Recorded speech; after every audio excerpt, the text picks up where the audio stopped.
conversation today about something Jonathan and I fight about regularly. Do you do responsive design or you do native apps? Well, you do both, okay? And it's this Twitter war that has caused this rivalry between native versus responsive design. It's obvious that native apps are necessary. They're your scalpel, whereas responsive design is your broadsword. When you want reach, go responsive because people are conducting mobile searches and it increases your findability on mobile browsers. Yes. When you want to optimize your tactics to a specific platform, take advantage of the camera or the GPS capabilities of your phone, then you need a native app. And you need both. There's no either or.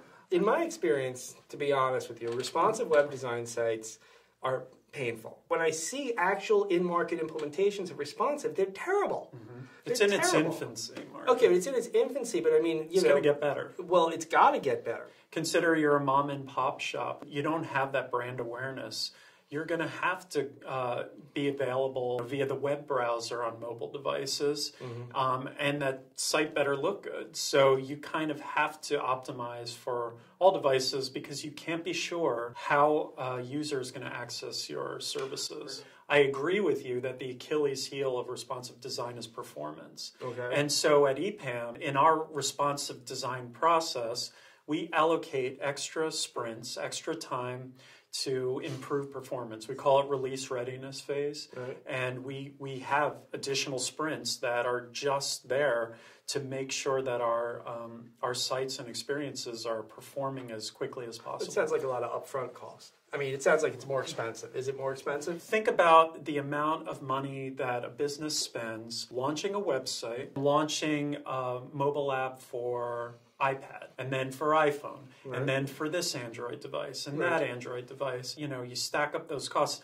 I bet you it's not as expensive as creating one code base that works across the same number of devices. Your corporate website has to reach the largest number of consumers. You know, it's your broadcast medium to say, hey, this is who we are. It's our mission statement. It's your billboard, right?